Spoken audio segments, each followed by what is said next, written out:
Sagesse et Société, une émission animée par Stéphane Hérault, coach de vie, enseignant yoga et méditation.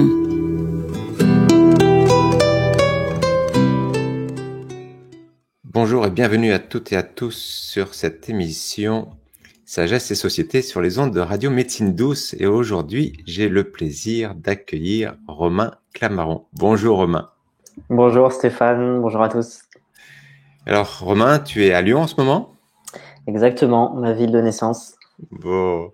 Alors aujourd'hui, on va parler d'un sujet qui me passionne aussi, c'est l'aspect image de soi, mais aussi à travers l'aspect vestimentaire, Romain. Aujourd'hui, tu es expert, tu accompagnes les personnes justement à changer leur image pour devenir plus magnétique. Alors, tu vas nous parler de tout ça, plus magnétique, mais aussi tu abordes comment obtenir plus de confiance en soi à travers aussi prendre soin de son image. Tout à fait. Mais aussi tout le travail d'authenticité, parce que je pense que c'est ce qui fait la différence entre un travail de conseiller en image un peu classique et ce que je vais faire moi, qui va plus se rapprocher de la nature de la personne et comment elle peut le révéler à l'extérieur. Super. Alors, pour notre séance, en tout cas pour notre émission d'aujourd'hui, nous avons 3 temps. Un premier temps, ce qui va nous intéresser, Romain, c'est ton parcours. Alors, je te connais depuis longtemps. J'ai eu le bonheur de te connaître lorsque tu es venu faire un séminaire avec moi un jour sur la respiration. Et depuis ce temps-là, tu as bien cheminé. Tu étais parti dans une autre direction et ça a complètement basculé ta vie également. Alors, avant d'arriver à ton, je dirais, domaine d'expertise, est-ce que tu peux nous parler un peu justement de ton parcours et puis qu'est-ce qui t'a amené à t'intéresser à l'image et à l'authenticité à travers l'aspect vestimentaire?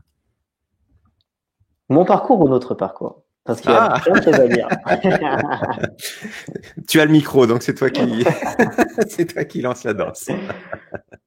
Je me suis dit, ce serait intéressant de raconter aussi ce bout de chemin du départ de mon propre chemin d'entrepreneuriat, de sagesse, de leadership. Juste pour dire, voilà, tout a commencé quand même, notamment avec cette rencontre que j'ai fait avec toi, Stéphane. C'était à Lyon, c'était dans ma ville natale. C'était du coup il y a, à mon avis, 7 ans de ça. Oui, j'étais en train de me poser la question justement. Oui, tu rentrais d'Inde. Oui. Tu rentrais d'Inde. Alors du coup, pour donner un peu de contexte, c'était une époque où j'étais énormément en recherche spirituelle. J'avais du coup 20 ans parce que j'ai 27 ans aujourd'hui. Et j'étais très intéressé par les maîtres spirituels indiens.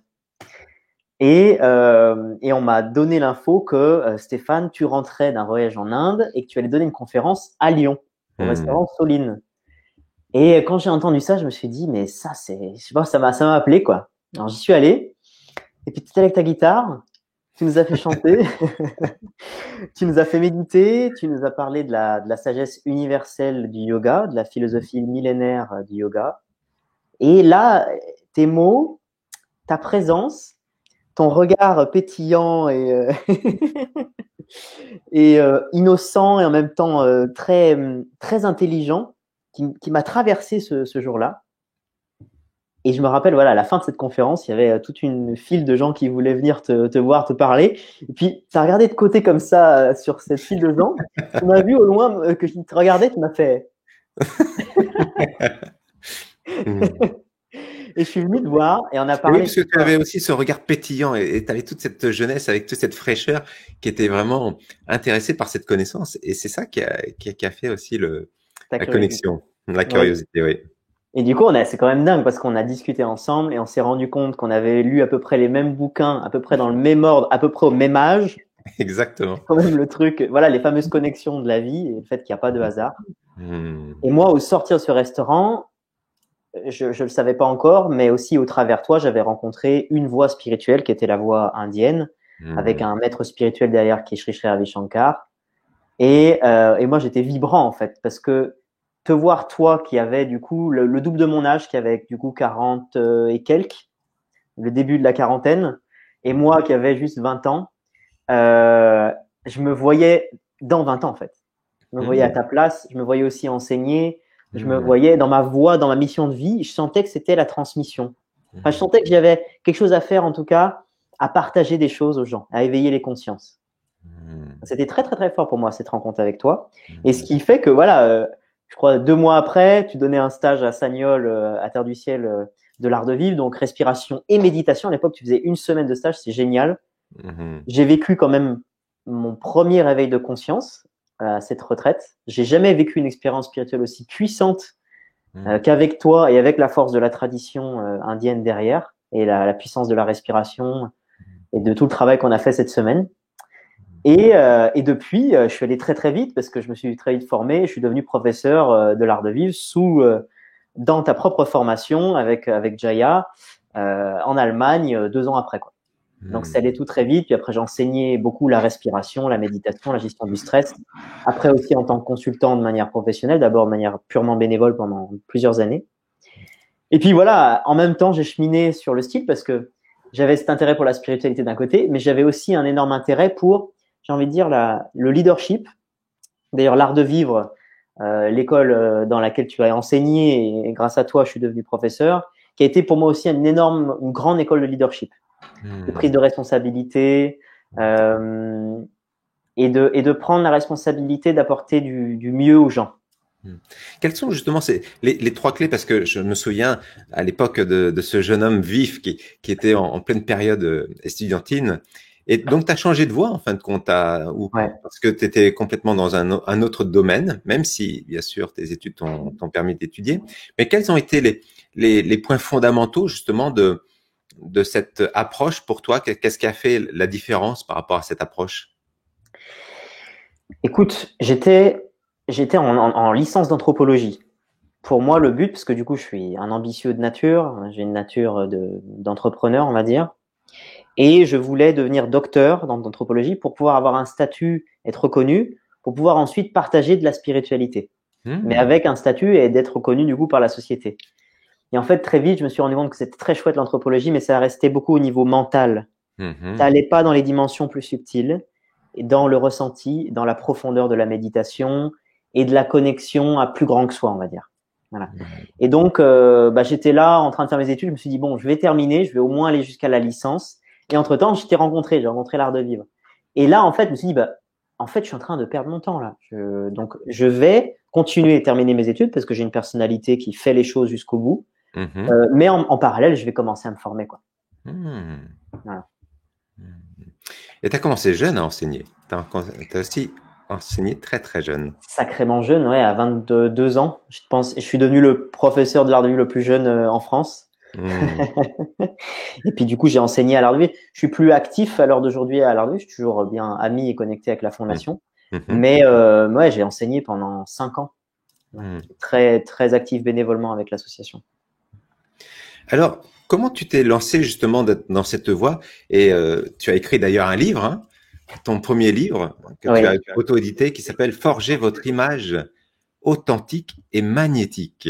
Alors, ces 2 thèmes sont forts, hein, et puis bien sûr, avec la notion de forger votre image. Alors, c'est vrai que lorsque je t'ai connu, magnifique, super. Donc, lorsque je t'ai connu, tu as toujours eu cette attirance vers l'aspect vestimentaire. Je crois même que dans ta famille aussi, c'est un peu aussi une passion peut-être dans ta lignée. Et je t'ai vu aussi prendre le temps de recoudre des habits, de prendre des toujours être intéressé avec la notion de éthique aussi, comment s'habiller d'une façon éthique maintenant en respect. Alors on parle de l'aspect vegan. Ouais. Qu'est-ce qui t'a attiré à ça alors que voilà, on aurait pu penser que tu aurais pu avoir une autre orientation par rapport à ton parcours. Ben, mais j'ai eu un mentor, quand il donnait ses stages, il était tellement élégant, si tu veux. Non, c'est vrai que tu sais, ça a joué parce que toi-même, j'ai toujours trouvé que tu étais toujours décontracté, mais toujours habillé de manière lumineuse, en accord avec ta personnalité et toujours très élégant. J'ai toujours adoré parce qu'il y a plein d'intervenants dans la spiritualité qui, parfois, en fait, n'incarnaient pas visuellement la puissance qu'ils avaient intérieurement. Et toi, j'ai toujours trouvé que tu montrais à l'extérieur des qualités que tu avais à l'intérieur. Tu as toujours eu un sens de l'esthétique. Et du coup, ça m'avait inspiré chez toi. Mais voilà, en fait, chez moi, ça a toujours été fort. Je me suis cherché. Quand j'étais adolescent, je suis allé dans le gothique. Voilà, je portais des vestes à piercing. J'avais une crête ici, une mèche là. Un autre style que ce que tu as aujourd'hui. Hein. Oui, très, très différent, c'est clair. Mais voilà, je pense que je me suis toujours cherché, j'ai toujours cherché à incarner à l'extérieur des choses que je vivais à l'intérieur. Quelque part, le style gothique à l'époque, c'était un profond mal-être, une recherche de moi, une rébellion que je montrais à l'extérieur. Et pour moi, je viens complètement challenger le fait que l'image est superficielle. Elle est superficielle si on l'utilise sans avoir fait de travail intérieur, c'est-à-dire pour montrer qu'on est beau, pour montrer voilà un peu le côté bling bling, tout ça, sans avoir fait un vrai travail, sans montrer ses richesses intérieures. Vouloir juste montrer de la richesse extérieure, on va dire. Là, en effet, c'est superficiel. Mais ça peut devenir authentique, ça peut devenir magnétique, et ça peut devenir vraiment une expression de soi et un respect de soi. Je vais revenir sur ces thématiques juste après parce que c'est très fort. C'est important, ouais. C'est très, très important. Et ça permet en fait de montrer à l'extérieur notre nature. Il y a trop de personnes, notamment dans la sphère du développement personnel et de la spiritualité, qui vont souvent nous dire « Oui, de toute façon, l'apparence, tu sais, c'est superficiel, c'est pas important. » et ils pensent que ça ne révèle pas qui ils sont. Alors qu'au contraire, ça en dit beaucoup. On est des livres ouverts. Hein. Moi, une des premières lectures que j'avais faites, c'était Lise Bourbeau. D'ailleurs, on en avait parlé parce que toi-même, tu étais allé au Canada. Exactement. Ça fait partie des folles connexions qu'on avait, toi et moi. Et Lise Bourbeau qui explique que même notre corps est une expression de blessures et de choses que l'on a vécues par le passé. Donc, notre corps, mais aussi ce que l'on porte sur nous. Et la deuxième chose dont je voulais parler, c'était le respect de soi. Parce que quand on prend soin de son apparence, on prend soin de soi. Et qu'est-ce que la spiritualité? Qu'est-ce que c'est que le développement personnel? Si ce n'est revenir aussi à soi, prendre soin de soi pour ensuite, comme on le dit souvent, aller prendre soin des autres. Et je vois trop de personnes qui ne prennent pas soin des deux dimensions, qui ont un jugement de valeur. Voilà, la dimension intérieure ici, très haut, et la dimension extérieure, visuelle, très basse. Pourquoi? Parce qu'ils ont trop vu de gens dans le business, dans les célébrités, etc., utiliser à mauvais escient l'image, sans qu'il y ait de fond derrière. Et donc, j'ai fait toute une réflexion là-dessus. Moi-même, je suis allé du coup au Piti Uomo. En parallèle de mon parcours de consultant et de professeur de l'art de vivre, je me suis formé au style de manière complètement autodidacte. Hein. Je vais être très transparent là-dessus. J'ai tout appris par moi-même. Et j'ai commencé à écrire un blog qui s'appelait Gentleman Buddha à l'époque. Intéressant. Il y a vraiment les deux concepts en même temps. Gentleman, le style, et Bouddha, l'éveil. Voilà, il y a la sagesse, mais aussi l'éveil à travers son apparence aussi, qui est importante. C'est ça. Parce que, on dit souvent, notre corps est un temple. Voilà. Et quand on aime, quand on s'aime et quand on veut aller honorer quelque chose, d'ailleurs, je me rappelle de toi qui, dans la voie védique, parfois faisait ces cérémonies très, très belles et vraiment magnifiques où on honore la lignée des maîtres et des enseignants et on va offrir des fleurs, des fruits, on va chanter. Et j'ai toujours ressenti quelque chose de très, très, très, très puissant, très beau, une énergie très forte quand tu faisais ça. C'était mes premières sensations d'ailleurs énergétiques où je pouvais presque sentir un champ d'énergie. Je pense que ça parlera à des personnes qui ont des perceptions plus subtiles, qui nous écoutent. Et en même temps, il y avait aussi, c'était beau. Mais qu'est-ce que c'était beau! Il y avait les linges blancs, on prenait le temps de bien installer ça. Et j'ai trouvé que cette beauté, ça amenait aussi de l'énergie. C'est assez dingue, hein? Mais la beauté, le soin, cette présence d'esprit va amener de l'énergie. Et c'est ce que j'enseigne à l'heure d'aujourd'hui à des leaders, parce que du coup, j'ai mon livre qui peut parler du coup à une grande audience, mais à côté de ça, j'essaie d'enseigner de manière vraiment avec des leaders, des personnes à très haut niveau. Voilà, j'ai enseigné à Julien Musi, Sylvain Bralac, Jean-Luc Devacter, des entrepreneurs et des coachs qui sont à un assez haut niveau d'entrepreneuriat. Parce qu'ils ont besoin, eux, de clés et d'outils pour toucher un plus grand nombre avec leur message. Et en effet, il y a des secrets d'image. Comme dans la respiration, il y a des secrets de bien-être. Dans l'image, il y a des secrets de magnétisme et d'attraction des autres à soi. On a une force intérieure et en utilisant certains secrets d'image, donc en fait pour moi l'image c'est une membrane. Hein. Plus elle est transparente et plus elle va laisser passer des choses de soi. C'est pour ça qu'il faut trouver le style, qu'il faut trouver l'image dans laquelle on se sent vraiment bien, qui correspond à sa nature profonde, à sa personnalité, et à la laisser s'exprimer librement en fait. Voilà, ça c'est un peu certaines choses que je partage notamment dans le livre. Oui, très intéressant. Tu mets vraiment, et c'est ça qui m'a plu dans ton livre, c'est vrai que l'aspect apparence a toujours, ou pas toujours, mais pour certaines personnes, est vraiment lié à un côté superficiel, alors que là, tu mets vraiment en évidence que c'est un point essentiel pour aller vers un mieux-être aussi, pour mieux se reconnecter à soi-même, et puis aussi pour mieux se connaître, pour mieux se découvrir. Hein. Il va y avoir un style vestimentaire qui est propre à moi-même, et quand je le découvre, en fin de compte, on va révéler une personnalité intérieure qui se dévoile. Hein, j'ai bien aimé ta façon d'amener cette notion. Et lorsqu'on a eu une discussion, je me rappelle, il y a à peu près 2-3 semaines, tu me parlais par rapport à l'habit du roi, qui était très très bien codifié, hein, que c'était pas fait par hasard, les différentes couches avaient une importance, et oui, que tout était bien, en tout cas, oui, bien codifié. Avant que tu ailles dans cet aspect-là, Romain, je voudrais savoir, qu'est-ce que toi, ça t'a apporté? Le fait de prendre plus soin de ton image, plus soin sur l'aspect vestimentaire. Est-ce que tu as vu vraiment quelque chose de différent? Parce que tu le dis souvent, tu es autodidacte.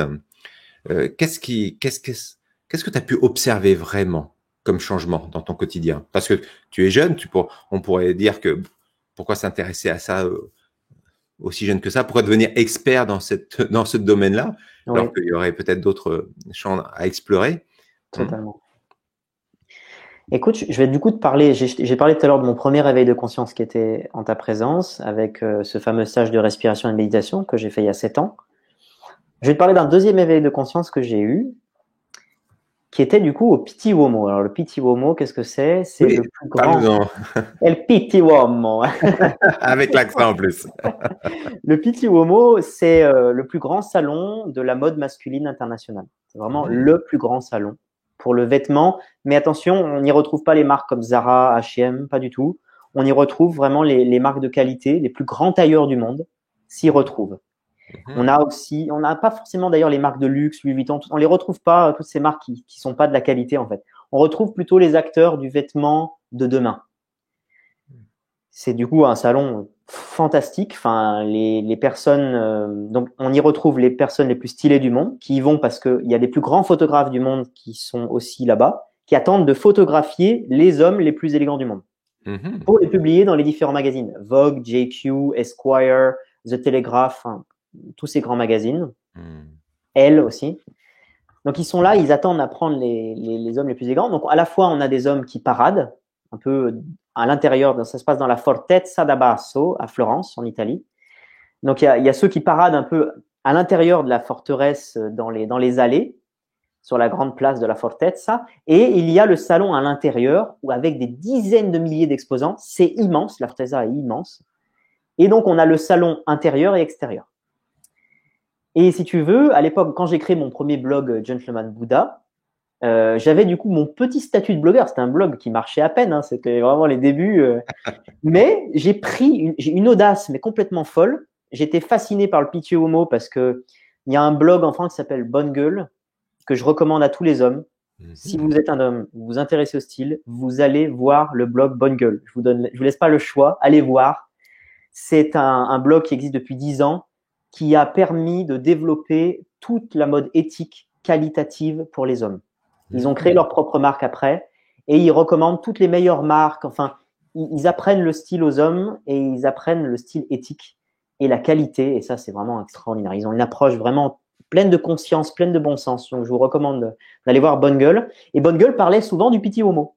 Parce que justement, le Piti Uomo, c'est là où on retrouve les meilleures matières, les meilleurs tailleurs, les meilleures marques.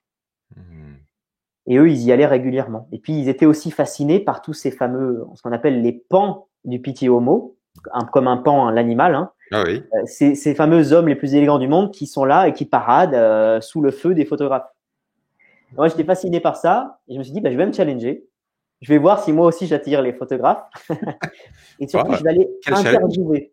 Ah, c'est un sacré challenge. Et surtout, je vais aller interviewer les hommes les plus élégants du monde pour le publier sur ma nouvelle chaîne YouTube. D'accord. Hmm. J'y suis allé avec mon petit matos, un petit zoom à 50 €, un selfie stick et mon smartphone. Et je suis arrivé là-bas, c'était immense, des dizaines de milliers de personnes. Et puis, je voyais dans la Fortezza mes icônes de style. Je pense à Guillaume Beau, à Franco Mazzetti, à Alessandro Squarzi, Shuhei Nishiguchi, qui sont des hommes qui ont des dizaines de milliers de followers sur Instagram, qui sont vraiment des légendes du style depuis des années et des années. Et là, je les voyais devant mes yeux, quoi. Et c'était très impressionnant, mais j'ai pris mon courage à deux mains et je suis allé voir en premier Guillaume Beau. Et il a été super sympa, vraiment très très accueillant, et il a accepté mon interview. Je l'ai interviewé, c'était juste génial. Et puis il s'est rappelé de moi. Et puis en fait, premier pitié homo, bon, c'était difficile d'oser, mais au bout d'un moment, le dernier jour, ça c'est sur 4 jours, le dernier jour, j'ai osé aller à l'endroit où les photographes photographiaient les gens et passer de celui qui photographiait à celui qui était photographié. Mhm. Là, c'était incroyable parce que je me rendais compte, oui, il y avait des photographes qui voulaient prendre une photo de moi. Parce que j'étais suffisamment élégant ou mon style leur plaisait. Bon, c'était timide, hein, mon premier piti. Puis deuxième piti homo, parce qu'il y en a 2 par an. Là, j'ose plus. Je vais toujours interviewer. J'en interviewe plus. Je suis plus à l'aise. Mhm. Il y en a certains qui me reconnaissent, dont Guillaume Beau, et même qui commencent à me partager des secrets de style, etc. Donc, Guillaume Beau est devenu mon premier, on va dire, mentor en style magnétique. Magnifique. Voilà. Et du coup, j'ai continué. Maintenant, au Piti Homo, à l'heure d'aujourd'hui, ça fait 3 ans que j'y vais. Je commence à être un peu connu.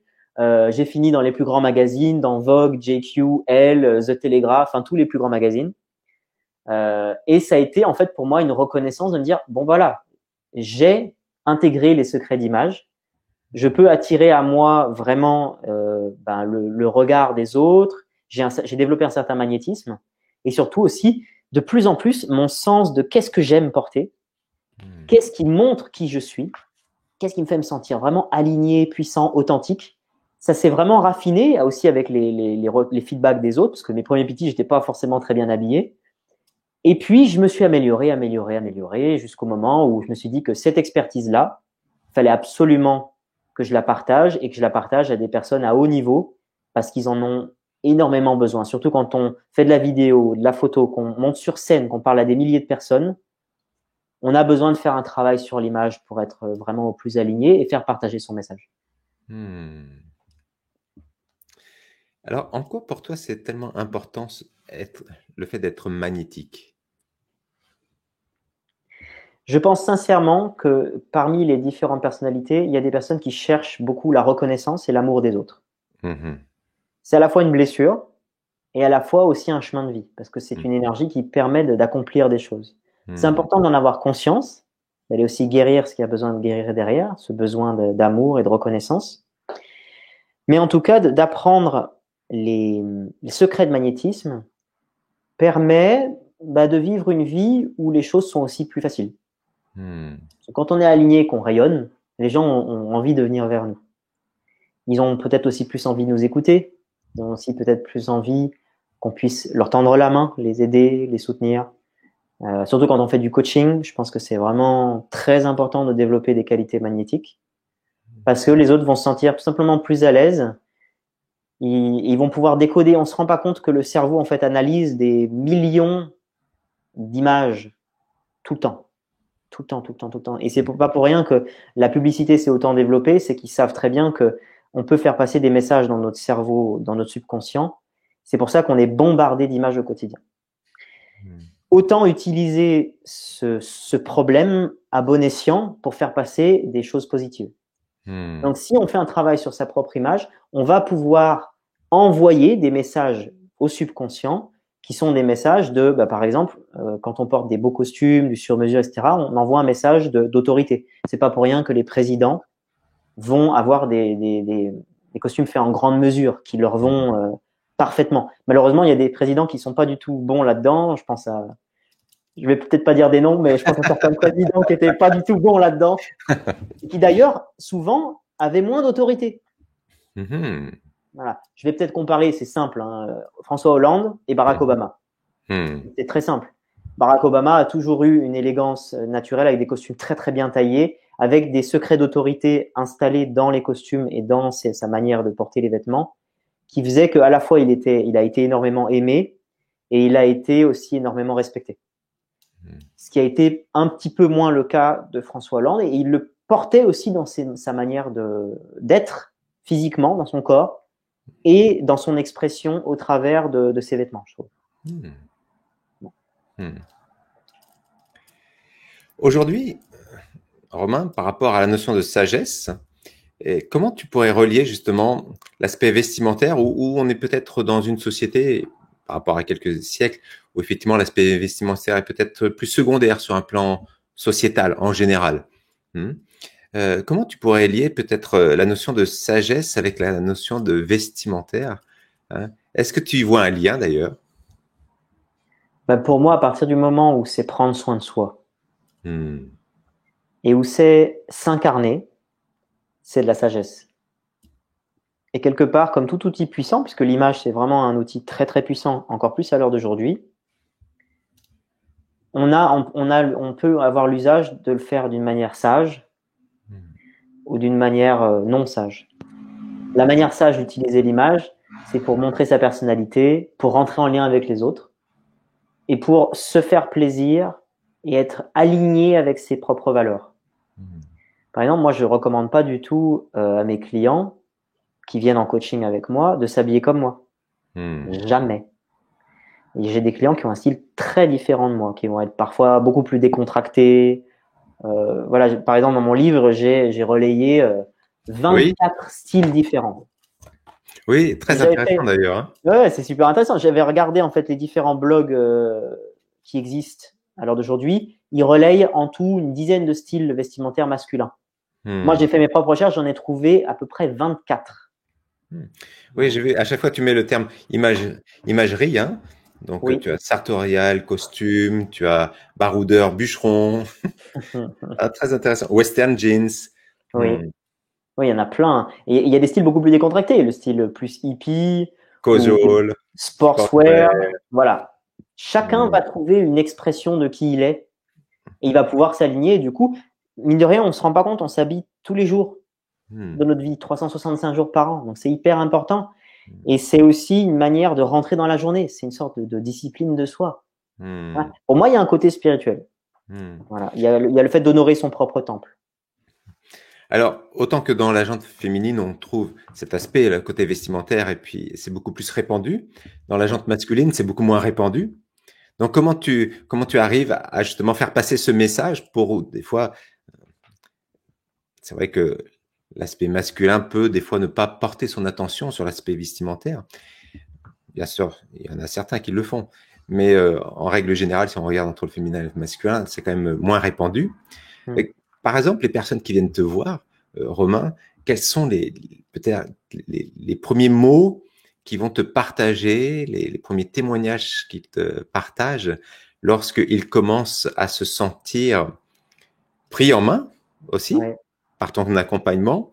Et puis, je présume que comme tout cheminement, hein, peu importe quel que soit le cheminement, il y a vraiment des étapes que les uns et les autres franchissent. Quelles sont ces différentes étapes que la personne que tu accompagnes va franchir? Est-ce qu'il doit faire peut-être à un moment donné le deuil de son ancienne image? Et ça, c'est important aussi. Et puis des fois, c'est pas facile à faire. C'est pas facile à faire. Il y a le deuil peut-être de son image, ou il y a aussi peut-être le pouvoir oser s'afficher autrement, c'est-à-dire accueillir une nouvelle image où je suis peut-être pas encore prêt à m'exposer, parce que le faire avec toi, c'est peut-être plus facile, mais est-ce que je vais peut-être reprendre mes images, alors en tout cas mes habits, et le faire moi-même dans mon environnement qui m'ont toujours connu avec une autre mode vestimentaire, je dirais. Est-ce que tu peux nous en parler, parce que ça m'intéresse vraiment de percer un peu ce cheminement. C'est une question très curieuse, j'adore cette question. Et tu sais qu'à Radio Médecine Douce, le public qui nous écoute sont majoritairement des femmes, hein. Mais je pense que ça a aussi son importance de porter notre attention sur ce masculin, parce que peut-être que justement, ça va être aussi un accompagnement que les dames peuvent peut-être prendre aujourd'hui pour accompagner leurs époux, peut-être aussi. Bien sûr. Peut-être leur faire écouter l'émission aux époux. Et je sais qu'il y a beaucoup de femmes qui aimeraient que leurs époux soient plus présents à leur propre image. Oui, à ce niveau-là aussi, c'est vrai. Bah écoute, bon, je vais essayer de garder le fil de ta question, Oui. qui est très intéressant. Alors, je pars du début, de ce que tu avais dit. Oui. Une des premières choses qu'ils vont vivre quand ils démarrent un accompagnement avec moi, généralement, ça peut être fou à dire, mais ils sont très excités. Très très vite, ils sont très excités parce que je fais une partie en visioconférence pour déjà voir leur personnalité, leur nature, leur goût profond. Donc on fait déjà le pré-travail et on va faire l'étape très difficile du tri, en effet, de lâcher l'ancien moi. Parce que c'est complètement fou, ça peut faire péter un câble aux gens de se dire qu'en fait, au travers de l'image, on va travailler des choses très profondes en soi. Oui, ils ne s'attendent pas souvent. On sent la notion d'introspection. La première étape dont tu me parles, là, c'est vraiment une notion d'introspection. Oui. Elle peut être aussi bien spirituelle, psychologique et vestimentaire, parce que ça va forcément toucher des aspects du psychologique. Donc, c'est une vraie introspection. Comme je disais, l'image est une membrane. Hein. C'est une membrane qui peut nous permettre aussi d'accéder à l'intérieur. Ça en dit tellement long sur soi. Donc, moi, je vais faire un feedback toujours bienveillant. Et je vais laisser les responsabilités à mes coachés de choisir ce qu'ils gardent et ce qu'ils gardent pas. Mais en tout cas, je leur dis, voilà, ça, a priori, ça appartient certainement à l'ancien toi. Et ça montre des choses de toi qui ne sont plus présentes.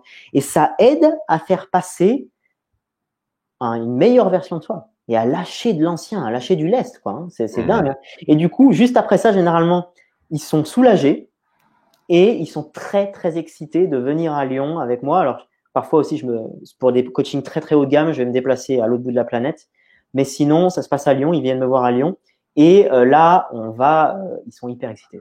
Ils sont hyper excités parce qu'ils savent qu'ils vont repartir vraiment avec de la matière. C'est pas juste un coaching où on vient travailler des choses intérieures, on vient les faire bouger. On va faire ça. Et en plus, ils repartent avec de quoi incarner leur nouveau eux.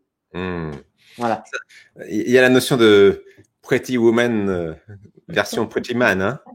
C'est ça. Et tu disais au début, comment faire pour parler aux hommes? Parce que, en effet, les femmes prennent naturellement plus soin d'elles, de par l'éducation. Hein. Il y a quelque chose d'ailleurs aussi un peu malsain derrière. Il y a le fait que les femmes prennent plus soin d'elles parce que dans les rôles un peu archétypaux d'une société patriarcale, elles sont là en tant aussi qu'objet de beauté pour attirer les hommes. C'est un peu leur rôle dans le patriarcat. Heureusement, ce rôle est en train de se déconstruire de plus en plus. On est en train de sortir de ça. Donc, ça veut dire que l'homme, il n'a pas trop à prendre soin de lui et la femme, elle, a à prendre soin d'elle. C'est complètement déséquilibré. Donc, heureusement, maintenant, on arrive à une époque où les hommes sont en train de s'éveiller au fait qu'ils ont leur rôle à jouer là-dedans. Eux aussi, ils doivent prendre soin d'eux. Et c'est normal, en fait. Donc, je vais parler à des hommes qui commencent à prendre conscience de ça. Parfois, je vais les coacher là-dessus, hein, les titiller, les challenger. Est-ce que tu prends soin de toi? Et qu'est-ce que c'est pour toi prendre soin de toi? Des fois, ça vient toucher des choses très profondes. Ça vient toucher à l'estime de soi. Ça vient toucher à l'amour de soi et à la confiance en soi. Donc, je vais me travailler sur ces 3 piliers. Estime, confiance, amour de soi, qui sont très profonds, qui viennent parfois toucher des belles émotions et aider les hommes à incarner quelque chose de bien plus profond et de l'incarner complètement. C'est assez disruptif, mais ils viennent l'incarner dans l'image. Un coaching en image va venir, encore une fois, travailler sur des choses intérieures. En tout cas, ma manière de travailler. Je pense que c'est très rare les conseils en image qui se passent comme ça se passe avec moi.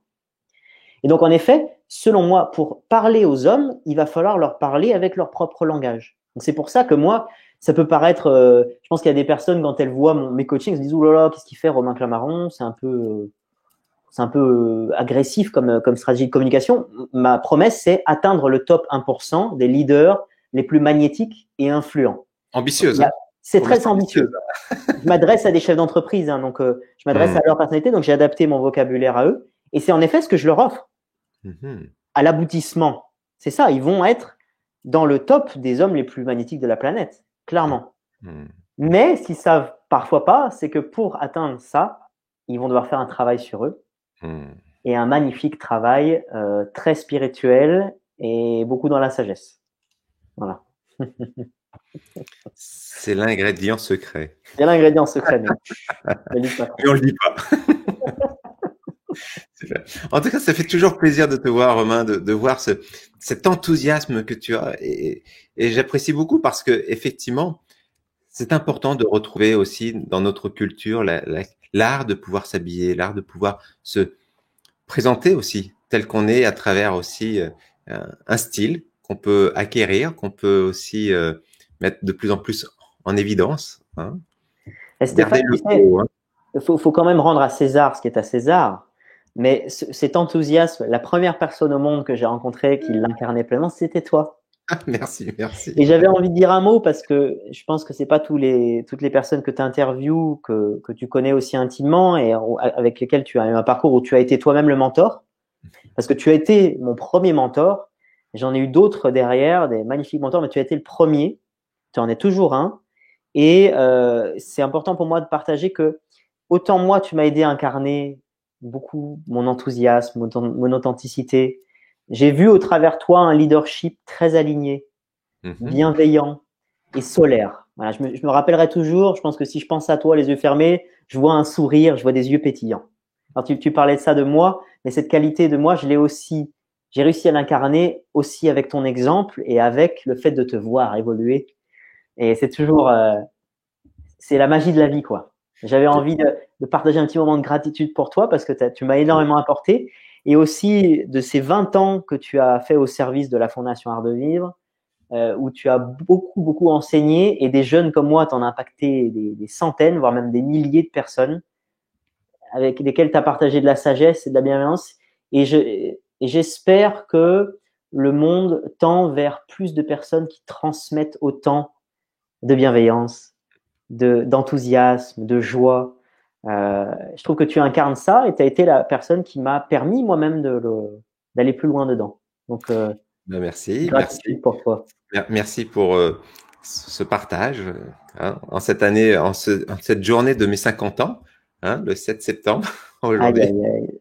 C'est ton anniversaire? Exactement, 50 ans, un demi-siècle. Donc, ça fait toujours plaisir de savoir que voilà, il y a des sourires qui font multiplier d'autres sourires. Hein. Et je suis sûr que C'était t'en mon fais joyeux anniversaire pour toi, alors, Stéphane. merci, merci. Romain, quelles sont tes actualités? On arrive bientôt à la fin de notre émission. Puis ça me fait vraiment plaisir de te voir t'épanouir et je sais que tu aides énormément de personnes. En tout cas, les personnes qui suivent tes accompagnements, ils se sont vraiment transformés. Mais plus que transformés, pour en avoir côtoyé quelques-uns, ils se sont révélés. Ils ont vraiment révélé leur soi intérieur. Hein. Donc, quelle est ton activité, Romain? Comment on peut déjà peut-être te contacter hein, si peut-être il y a des dames qui veulent peut-être faire un cadeau d'anniversaire à leur conjoint. Ce serait un beau cadeau d'anniversaire que de te contacter. Donc, quelle est ton activité à forger? Donc, je répète le nom du livre de Romain. Hein, Forger votre image authentique et magnétique. Donc, ton activité en ce moment, Romain, et comment on peut te joindre? Bien sûr. Donc, mon activité, alors aujourd'hui, c'est 90% de coaching et d'accompagnement. D'accord. Je fais toujours, je suis toujours prêt à faire du consulting en bien-être, en entreprise. Ça m'arrive d'être sollicité pour ça, mais c'est très rare. Maintenant, disons que c'est vraiment 90% sur l'image authentique. Donc, on me retrouve sur Instagram, toujours le nom Romain Clamaron. Vous allez me retrouver des vidéos. Très dynamique d'ailleurs sur Instagram. Tu dis? Tu es très dynamique sur Instagram. Oui, c'est vraiment le réseau sur lequel je suis le plus présent. C'est le réseau de l'image, donc pour moi c'est le meilleur canal. Donc Instagram, Facebook, YouTube, vous me retrouvez sur toutes ces plateformes-là. Et si vous êtes intéressé donc par mes accompagnements, sachez que du coup c'est plutôt des accompagnements très haut de gamme pour des leaders. Mais j'accompagne aussi, j'ai quand même une offre de pure relooking pour des personnes qui souhaiteraient juste faire de l'image. Ça reste un accompagnement assez haut de gamme, mais vous pouvez toujours me contacter, n'hésitez pas. Pour des personnes qui souhaiteraient juste goûter un petit peu donc à cette expertise que j'ai partagée aujourd'hui, c'est le livre. C'est pas pour rien que je l'ai comme je travaille à assez haut niveau, j'avais décidé vraiment d'avoir quelque chose qui soit accessible et c'est ce livre. Voilà, c'est le livre Forger votre image authentique et magnétique. C'est pas dit que je crée pas une formation vidéo qui soit aussi beaucoup plus accessible pour des personnes qui souhaiteraient faire leur transformation depuis chez eux. Ça me permettrait de rendre ça accessible à un plus grand nombre. Je suis en train de travailler là-dessus, mais pour l'instant c'est pas encore à jour. Et donc voilà, pour l'instant, il y a le livre et les accompagnements audio. Alors, le livre, on peut se procurer donc sur ton site internet, romanclamaron.fr. C'est ça. Donc, ça. Je le répète, www.romanclamaron.fr. Et tu délivres quand même pas mal d'astuces dedans. Hein. Ouais, il y a beaucoup. Il y a 2 méthodes. Je partage 2 méthodes. Je partage les 24 catégories de style. Les gens peuvent déjà faire un profond travail sur leur image authentique. Ouais. En tout cas, ils peuvent amorcer cette transformation. Oui. Très bien. Un plaisir. Alors, si tu devais, avant de se quitter, si tu devais, par exemple, offrir une clé ou peut-être un message, peut-être un secret aux personnes qui nous écoutent aujourd'hui. Eh ben, écoute, j'aurais envie de partager le fait que vous pouvez vous offrir de l'amour. Je pense que c'est important. Moi, quand on me demande de terminer une interview sur la note la plus importante, pour moi, la note la plus importante dans la vie, c'est l'amour. Encore plus que la spiritualité, que la sagesse, que le développement personnel, que le développement de soi. Pour moi, le plus important, ça restera toujours l'amour. Et vous pouvez aussi démarrer par commencer à vous aimer vous-même. Et en effet, j'ai parlé de l'image, donc j'ai envie de vous dire, passez aussi par le fait de prendre soin de ce que vous portez sur vous, porter des choses qui vous plaisent vraiment et qui ont une conscience. N'achetez plus, s'il vous plaît, n'achetez plus dans les grandes enseignes qui font produire à l'autre bout de la planète, qui polluent notre belle planète. Investissez un petit peu plus d'argent. Tout le monde a le minimum pour faire ça. Achetez moins mais mieux. Et achetez avec plus de présence, de conscience et offrez-vous vraiment ce qui vous plaît. Montrez votre nature. Voilà, prenez soin de vous. Oui, c'est comme l'intérieur d'une maison ou l'extérieur de nous-mêmes. Avoir la notion de vibration, hein, que le meuble ou que l'habit porte une vibration. Hein. Oui, exactement. Avoir une quantité. Alors, j'aime bien ce que tu viens de dire par rapport à l'amour et peut-être qu'on va pouvoir terminer, en tout cas, cette interview avec une phrase que j'ai entendue récemment du Dalai Lama. Il disait l'importance de s'auto-chérir. Very nice. Hein, very nice. C'est un terme peut-être qu'on peut garder aussi avec ton beau conseil de se donner de l'amour, s'offrir de l'amour. Hein, cette notion de s'auto-chérir, c'est vrai que des fois on a tendance à toujours porter l'attention vers les autres, mais prendre un temps pour soi pour s'auto-chérir. En tout cas, merci Romain pour ce beau moment. Et puis je suis très content de voir que tu apportes un réconfort auprès des personnes pour changer leur image, mais aussi pour se transformer dans le quotidien et rayonner. Et ça, c'est magnifique. Alors, je redonne ton site internet, www.romanclamaron.fr. À bientôt, Romain. À bientôt, Stéphane. C'était un plaisir, un piacere. Un grand plaisir.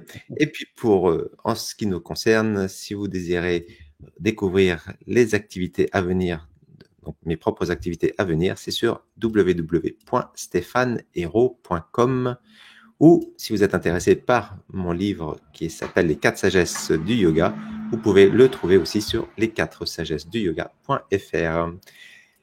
À bientôt. À bientôt à tous. Sagesse et Société, une émission animée par Stéphane Hérault, coach de vie, enseignant yoga et méditation.